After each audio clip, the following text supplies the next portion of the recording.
आप बहुत अच्छे और विद्वान लोग बैठे हैं, एक बात कहना चाहूंगी। जिस दिन अपने से बड़ों की बात, अपने माता पिता, अपने बड़े, अपने बुजुर्ग, अपने गुरु, अपने साधु, अपने हितैषियों की बात आपको कड़वी लगने लगे, समझ लीजिए उस दिन से हमारा पतन प्रारंभ हो गया है। जिस दिन हमारे हितैषियों की बात हमको बुरी लगने लगे, माँ बाप का टोकना जिस दिन बुरा लगने लगे, उस दिन से पीढ़ियां बर्बाद हो जाती हैं। जब कोई टोकने वाला ना हो, जब कोई रोकने वाला ना हो। आज मुझे विद्यालय में बुलाया था, SBS में,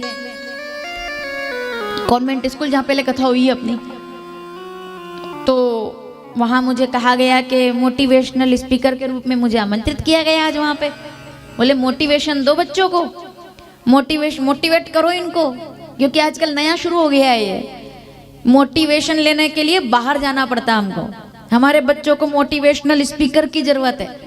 मैंने एक बात वहाँ कही, अगर आपको अच्छी लग जाए तो समर्थन आप भी कर दे। मैंने कहा हो सकता है आपने मुझे यहाँ मोटिवेशनल स्पीकर के तौर पर बुलाया हो, लेकिन मेरी नज़र में दुनिया का कोई भी व्यक्ति बच्चों का मोटिवेशनल स्पीकर नहीं हो सकता। उनके माँ बाप ही उनके सबसे बड़े मोटिवेशनल स्पीकर होते हैं, जो उनको सिखाते हैं, जो उनको बताते हैं। जो अपने माता पिता की बात ढंग से मानते नहीं, वो मोटिवेशनल स्पीकर को सुनने का ढोंग कर रहे हैं। इनको चाहिए मोटिवेशनल स्पीकर। एक माँ से बढ़कर के और कोई मोटिवेशनल स्पीकर नहीं हो सकता है। सुबह उठने से लेकर के रात को सोने तक जो तुम्हारा इतना ख्याल रखती है, जो बच्चों को कलेजा काट करके बड़ा करती है, उससे बड़ा मोटिवेशनल हम है मोटिवेशनल स्पीकर। हम मोटिवेट करेंगे। बूढ़ा पिता मोटिवेट करता है बच्चे को कि बेटा सच्चाई की डगर पर चलना चाहिए। जो पुराने घिसे हुए जूते पहन करके भी अपने बच्चों को नए कपड़े पहन करके विद्यालय भेजता है, उस पिता से बड़ा मोटिवेशनल स्पीकर और कोई नहीं हो सकता। जो आपको कदम कदम पर चलना सिखाते हैं, जो आपको साइकिल चलाना सिखाता है, जो आपको भोजन करना सिखाता है, वो माता पिता की तो घर में कदर है नहीं, और बाहर मोटिवेशनल स्पीकर चाहिए इनको सुनने के लिए। मैंने गलत कही क्या ये बात? बच्चों के लिए दादी से बड़ा कोई मोटिवेशनल स्पीकर नहीं है, दादाजी से बड़ा कोई मोटिवेशनल स्पीकर नहीं है, बड़े भाई से बड़ा कोई मोटिवेशनल स्पीकर नहीं है। कोई आपको मोटिवेट नहीं कर सकता। आपके माँ बाप आपको मोटिवेट कर सकते हैं, लेकिन जब वो करते हैं तो हम कहते हैं आपको क्या पता, हम तो बड़े हो गए हैं। टाइम टू ग्रोइंग अप, ये बड़े हो गए हैं। जिस दिन आपको अपने माता पिता की बात ना अच्छी लगे, थोड़े बहुत जो बच्चे बैठे हैं पंडाल में, सुन लेना, जिस दिन तुमको अपने माँ बाप की बात अच्छी ना लगने लगे, तुम डिग्री कितनी बड़ी भी ले लो, अच्छे इंसान कभी नहीं बन पाओगे। क्योंकि जो अपने माता पिता को नहीं सुन पाया, वो दुनिया में किसी को नहीं सुन सकता। जो अपने पिता के तीखे वचनों को नहीं सहन कर सकता, उसे दुनिया का कोई साधु सुधार नहीं सकता। जो अपनी माता की डांट नहीं सुन सकता, उसको दुनिया का कोई संत नहीं सुधार सकता।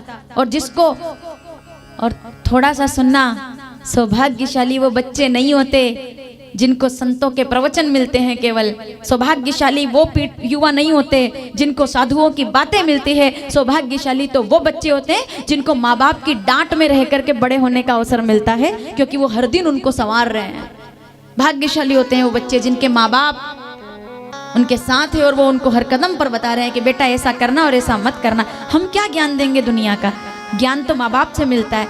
पर दिक्कत वो है ना, लाखों रुपए की कथा सुनने के लिए तैयार है, लेकिन लाख रुपए की बात अगर दादा दादी बोल दे तो सुनने के लिए तैयार नहीं है। ये दिक्कत है। हमें ही सुनने की जरूरत नहीं है। आपको ना सुने, आप माता पिता को सुने, आप अपने गुरुओं को सुने, आप टीचर्स को सुने, आप दादा दादी को सुने, आप ताऊ जी को सुने आप। लेकिन दिक्कत ये है कि वहां क्या मोटिवेशनल की बात कर रहे हैं लोग। दादी की गोद में बैठ करके तारों का गणित जान लेते थे, उस पीढ़ी के लोग हैं हम। दादी बता देती थी कि बेटा सप्तऋषि हैं ये। मोटिवेशन की बात कर रहे हैं।